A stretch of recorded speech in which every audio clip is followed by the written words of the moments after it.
അല്ല, താങ്കളുടെ ചർച്ച വളരെ അനീതി നിറഞ്ഞതാണ്. താങ്കളുടെ പേര് തെറ്റിച്ച് പറഞ്ഞതിൻ്റെ ദേഷ്യമാണ് താങ്കൾ തീർത്തതെന്ന് എനിക്ക് സംശയമുണ്ട്. 1 മണിക്കൂറാണ് ഞങ്ങളത് വെറുതെ കളഞ്ഞത്. ഇത് ഡിബേറ്റാണോ അതോ സെമിനാറാണോ നടത്തിയത്? ശ്രീ അഭിലാഷിന്, അദ്ദേഹത്തോട് എനിക്ക് അങ്ങേയറ്റം ബഹുമാനമാണ്. 2 തവണ അങ്ങ് അവസരം കൊടുത്തത്. ഈ ചർച്ചയുടെ തുടക്കത്തിൽ 2, 3, 4 മിനിറ്റ് അനുവദിച്ചതിന് ശേഷം അങ്ങ് ഈ ചർച്ചയിൽ മാറ്റിയിരുത്തുകയാണ് ചെയ്തത്. ഇതെന്തൊരു ശൈലിയാണിത്? ഇതെന്തൊരു ചർച്ചയുടെ ഇടപെടലാണ് ഈ നടത്തിയത്? നിങ്ങളുടെ ചർച്ചയിൽ പങ്കെടുക്കുന്നതിന് തന്നെ താല്പര്യമില്ലാതിരിക്കുകയാണ്. ശ്രീ ഗോപികൃഷ്ണൻ, അങ്ങ് ഇത് ഈ ഡിബേറ്റ് സംഘടിപ്പിച്ചെങ്കിൽ ഈ ഡിബേറ്റ് ഇങ്ങനെ മണിക്കൂറുകളെടുത്ത് ഓരോരുത്തർക്കും പ്രഭാഷണം നടത്താൻ അവസരം കൊടുത്തിട്ട് ചർച്ച തീരാറാകുമ്പോൾ മറുപടി എന്താണെന്ന് ചോദിച്ചാൽ എൻ്റെ അർത്ഥം എന്താ? നിങ്ങളുടെ മറുപടി പ്രതീക്ഷിക്കുന്നില്ലെന്നല്ലേ? CPM-ൻ്റെ മറുപടി പ്രതീക്ഷിക്കുന്നില്ലെന്നല്ലേ അങ്ങ്? പിന്നെ എന്തിനാണ് അങ്ങനെ ഒരു പ്രതിനിധിയെ വിളിച്ച് ഇവിടെ ഇരുത്തിയത്? ഇത് അങ്ങേയറ്റം അനീതി നിറഞ്ഞൊരു ഏർപ്പാടാണ്. ഇനി ചോദിച്ചുകൊണ്ട് മാത്രം 1-2 കാര്യങ്ങളിൽ പറയാം. ഇവിടെ പ്രധാനമായിട്ട് ഉയർന്നു വന്നൊരു പ്രശ്നം 2 കാര്യങ്ങളാണ്. ഒന്ന്, ഗവൺമെൻറ് ഇത് അറിഞ്ഞോ ഇല്ലയോ എന്നുള്ളതാണ്. ഗവൺമെൻറ്റിൻ്റെ കാര്യം ഞാൻ തുടക്കത്തിൽ പറഞ്ഞു.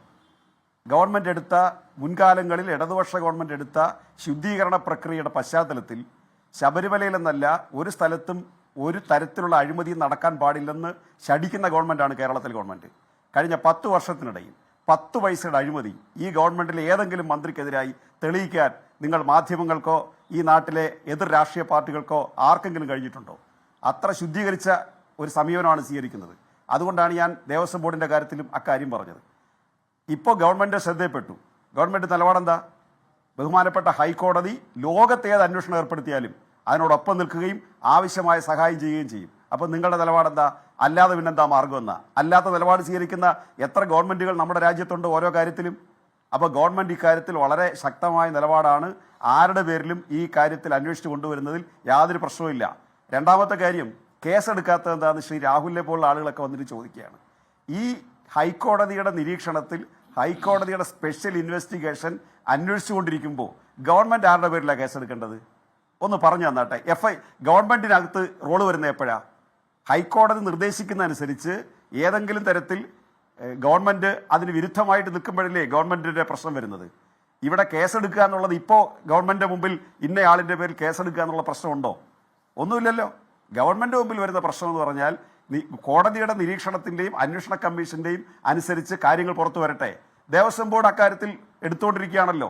ദേവസ്വം ബോർഡ് 2 പേരെ ഇതിനകം അവരുടെ സർവീസിലുള്ളവരെ അക്കാര്യത്തിൽ അന്വേഷണത്തിൻ്റെ ഭാഗമായി വന്നപ്പോൾ അവർ കേസെടുക്കുകയല്ല ചെയ്തത്.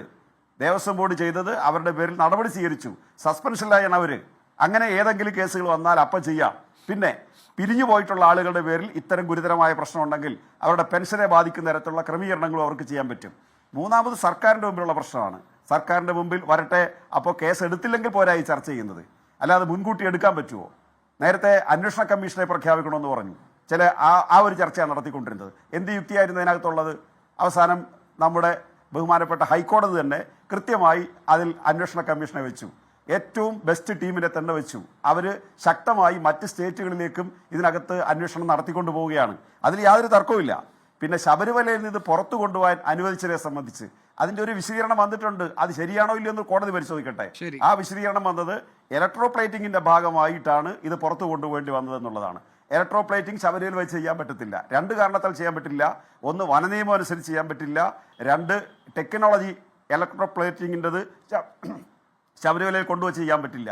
ഈ 2 കാരണങ്ങളാണ് പുറത്തു കൊണ്ടുപോയത് എന്നാണ് വിശദീകരണം വന്നത്. പക്ഷെ അതല്ല, ദുരുദ്ദേശത്തോടു കൂടിയാണ് പുറത്തു കൊണ്ടുപോയതെങ്കിൽ നമുക്കത് നോക്കാം.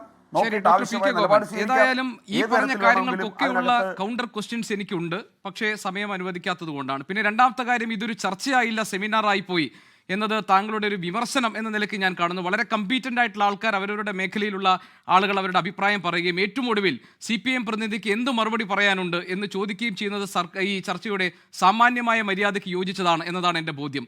പിന്നെ മറ്റൊരു കാര്യം, എൻ്റെ പേര് തെറ്റിച്ച് പറഞ്ഞതുകൊണ്ടുള്ള പകതീർക്കൽ എന്നത് എന്നെപ്പോലൊരാളോട് താങ്കൾക്ക് ഉപയോഗിക്കാവുന്ന ഏറ്റവും ചെറിയ ഒരു ആരോപണവും വിമർശനവുമാണ്.